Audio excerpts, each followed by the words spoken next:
Se nós queremos promover a graça de Deus na cidade, nós temos que ser um povo sensível e obediente ao Espírito Santo. Sensível e obediente. Tem gente que nem é sensível, nem ouve, como é que vai obedecer? Tem gente que o Espírito Santo já falou contigo, já gritou contigo, já empurrou você, já deu na sua orelha e você ainda não aprendeu. O Espírito Santo não sabe mais fazer, agora só te matando. Porque ele já fez de tudo quanto é jeito para você tentar entender, para você, de alguma maneira, entender o que ele espera da sua vida. Você estava numa boa, não quis ouvir o Espírito Santo. Você avançou mais, não quis ouvir. Ele permitiu você perder tudo e você não quer ouvir. Você se lasca e você não quer ouvir. Sabe por quê? Porque você é orgulhoso. Orgulhoso. Sabe por que você não procura ajuda de ninguém? Não, porque eu não gosto de falar da minha vida. Não, não é porque você não gosta de falar da sua vida, não. Porque você é orgulhoso. E muito. Sabe por que a sua empresa está se lascando aí, ó? Você não sabe nem quanto você tem no caixa. Se eu perguntar quanto é que é o seu patrimônio líquido, você não sabe. Você não sabe uma fórmula básica para saber se você já quebrou ou se você está superavitário. Você não sabe. Você não tem nenhuma previsão de quanto que você vai ter de faturamento no final do ano, dentro dessa perspectiva de crescimento que você está tendo. Você não sabe nada, mas você não procura ajuda. Aquela época de administração, com a caneta pendurada na orelha do seu Zé, acabou. Acabou, a concorrência agora é outra. O seu Zé está no aplicativo, vendendo no iFood, contabilizando tudo num aplicativozinho, gerando relatório, fazendo os pagamentos. Ei, o mundo mudou. Ah, pastor, então você vai me ajudar? Não, querido, você tem um monte de gente que vai te ajudar. Tem um monte de empresário do seu lado. Se eu for dar consultoria para todo mundo, eu morro. Tem um monte de gente aí que tem habilidades que você não tem, e você tem habilidades que ele não tem. Vamos lá, vamos trocar, vamos nos ajudar, vamos promover crescimento. Vence o seu orgulho. Muitos aqui, a vida conjugal não é legal, a vida familiar não é legal, seus planos não se realizam, e você está aí, ó. E ainda fica com inveja de quem tem, Cacilda. Desculpa qualquer Cacilda do ambiente. E quando eu era pequeno eu falava Cacilda. Gente, pelo amor de Deus, vamos vencer o nosso orgulho. E vamos ouvir o Espírito Santo. E vamos viver uma vida melhor. Olha o que diz o versículo 3. Diz assim: assim depois de jejuar e orar, impuseram-lhe as mãos e os enviaram. Depois de jejuar e orar, impuseram-lhe as mãos e os enviaram. Gente, eles ouviram a voz de Deus e obedeceram. Não era fácil enviar os dois pastores da igreja, Paulo e Barnabé. Eram os dois líderes da igreja. Mas o Espírito Santo falou. Alguém podia falar assim: o Espírito Santo não pode falar isso. Como é que o Espírito Santo vai falar para enviar os dois pastores da igreja? Seria mais ou menos alguém chegar aqui e falar assim: pastor, tem uma revelação do céu. Pode falar, meu irmão. Ó, pastor, eis que te digo, Deus está enviando você e todos os pastores de rede da igreja de uma vez só para o Afeganistão. Falei, irmão, só pode ser o diabo. Tudo bem os pastores de rede, mas eu também. Gente, mas se a gente tiver a sensibilidade do Espírito, aquilo que parece mais absurdo é aonde a gente vai viver a experiência mais louca do poder da fé.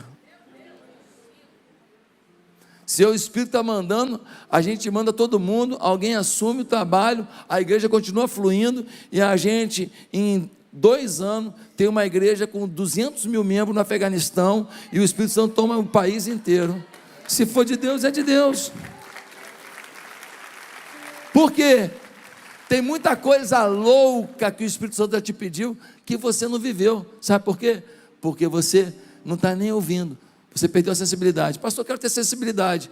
Não vai conseguir ter sem viver intimidade. Tem que conviver todo dia com Deus. Pastor, começa a orar, aí começa a pensar um monte de porcaria. Pois é, você não está acostumado, força a barra. Treine até ser. Treine ser um homem de oração, até ser. Treine ser uma mulher de experiência com Deus, até ser. Treine ser um adorador, até ser. Treine ter o poder de Deus, até ter. Treine, vai tentando, vai lá, Senhor, eu quero, até ter. Meus amados irmãos, em Atos 20, tem uma passagem linda de Paulo que ele fala: estou indo para Jerusalém, não sei o que vai acontecer lá não, só sei de uma coisa, o que o Espírito me fala. Olha isso, Paulo falando que vai para Jerusalém, não sabe o que vai ter, só o que o Espírito fala. Aí ele fala assim, que me esperam prisões e perseguições. O Espírito falou aquilo que ninguém quer ouvir. Mas o que Paulo fez? Foi para Jerusalém. Foi preso mesmo, perseguido mesmo. Mas dentro da cadeia ele fez uma revolução. Dentro da cadeia, parado lá, ele escreveu as cartas que nos abençoam até hoje. Filipenses, Tessalonicenses, essas cartas maravilhosas foram dentro da prisão. Tudo estava no plano de Deus. O que parecia o fim de Paulo virou uma revelação por toda a nossa vida e toda a nossa história.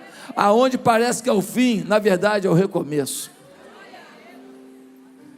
Em último lugar, como que a gente pode trazer a graça de Deus para a cidade? Nós temos que ser um povo disposto a oferecer seu melhor para Deus. Um povo disposto a oferecer seu melhor. No versículo 2 diz que o Espírito Santo falou com eles: envie Paulo e Barnabé. A igreja estava enviando quem? Os melhores. Não estava enviando um povo que estava dando trabalho na igreja. Não estava enviando uns caras que não estava rendendo muito. A igreja enviou os dois feras, Barnabé e Paulo, os teólogos, os experientes, os pastores. E aí eu fico pensando, é porque estava disposta a dar o seu melhor que essa igreja floresceu. Sabe de uma coisa, gente? Muitos de nós aqui temos dado o nosso melhor para os nossos negócios, temos dado o nosso melhor para o nosso entretenimento, temos dado o melhor para os nossos hobbies, temos dado o melhor para as nossas redes sociais, mas poucas pessoas aqui poderiam dizer: eu tenho dado o meu melhor para Deus.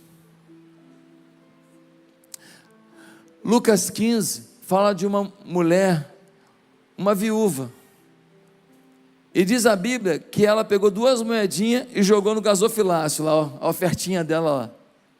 Jesus olhou e falou assim: essa mulher aqui deu a maior oferta. Aí um camarada do lado falou assim: é ruim, mulher pobre. Se eu perder para ela, eu ganho de quem? Deu nada, pô. Você deu quanto? Eu dei 3.000 reais. Jesus fala para ele: cara, você deu 3.000 reais, mas ela deu mais que você. Mas como, Jesus? Eu fiquei enfiando nota aí, demorou um tempão. Falei: pois é, cara, você deu 3.000, mas você ganha muito. 3.000 não alterou em nada seu sistema de vida, não alterou em nada o que você come, não alterou em nada o que você veste, não alterou em nada onde você passeia. Só que essa mulher aqui, ela só tinha 2 moedinhas, que ela ia comprar um pão e um pouquinho de margarina. E ela ia comer pão com margarina, ia ser o almoço dela e a janta dela. Mas quando a gente falou aqui na igreja da necessidade dos pobrezinhos, quando a gente falou aqui dos missionários, ela decidiu pegar o almoço dela do dia e colocar no altar e ficar sem comer, para que Deus fosse exaltado. Você deu o que estava te sobrando, ela deu tudo. Quem deu mais? Você lembra quando Abraão esperou 25 anos para ter um filho da promessa. Aos 75 Deus falou com ele, vai ter um filho. Poxa, eu estou 70 anos tentando, 60 anos tentando, não consegui. Estou com 75 anos, desde adolescente, que naquela época casava cedo, e eu não consegui ter filho, vou ter filho agora, vai. Ele espera 25 anos, nasce o filho da promessa. Aí o filho da promessa vai crescendo, o moleque vai ganhando corpo e tal, está com 15 aninhos.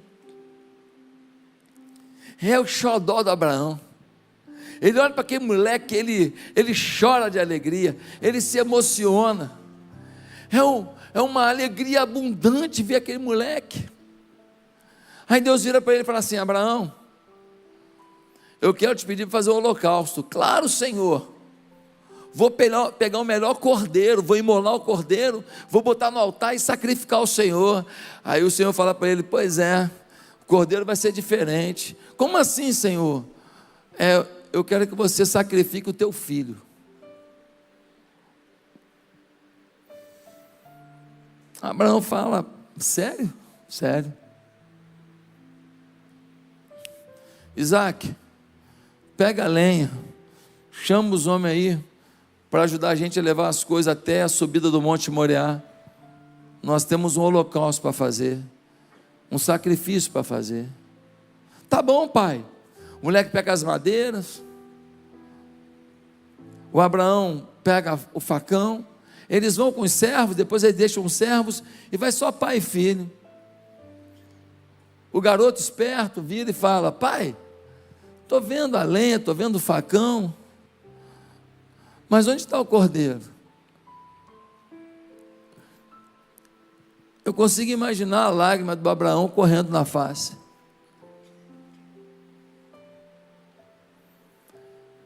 Ele olha para o filho e fala: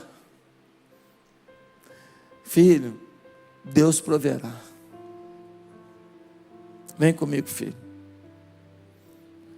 Eles vão subindo a montanha, o garoto carregando as madeiras, e o Abraão pensando: meu Deus, eu confio no Senhor, eu não sei o que está acontecendo, mas eu não posso dizer não para o meu Deus. Eles chegam lá, começam a colocar as pedras, fazem ali o altar, eles botam as madeiras em cima do altar, para botar fogo depois. E o Abraão, com 115 anos, vira para o menino de 15 anos e fala: deita no altar. Nunca que o Abraão ia pegar o Isaac na corrida. Mas o que me assusta é que o Isaac deitou. Sabe por quê? Porque o Isaac sabia que era o Deus do seu pai. Se o meu pai está falando para eu deitar, eu não estou entendendo nada. Ele esperou 25 anos pelo meu nascimento. Mas meu pai sabe quem é Deus. Eu tenho que confiar. Ele deita no altar. O Abraão, com lágrimas descendo pelos olhos, suando, tenso, ele levanta o facão para imolar o seu filho. E quando ele vai imolar o seu filho, o anjo do Senhor fala: para, pelo amor de Deus, Abraão. Para que o céu não aguenta ver o que você vai fazer. É muito forte ver um homem que consegue confiar no seu Deus, na dimensão que você crê, Abraão. É muito forte o céu olhar e falar: olha a fidelidade desse homem. Abraão, você passou no teste. Deus fará de ti uma grande nação, e em ti serão benditas todas as nações da terra. Sabe por que algumas promessas não acontecem na sua vida? Porque você só terá tudo de Deus quando Deus tiver tudo de você. Tem algumas coisas que Deus só vai dar aos que decidiram entregar o seu Isaac. Tem algumas coisas que Deus só pode entregar a quem decidiu entregar o seu Isaac, as suas coisas mais importantes, os seus desejos mais importantes, as suas fontes de prazer mais importantes, os seus lucros mais importantes. Meus amados irmãos, se nós formos uma igreja assim, coitado do diabo nessa cidade, ele está frito no quinto dos infernos.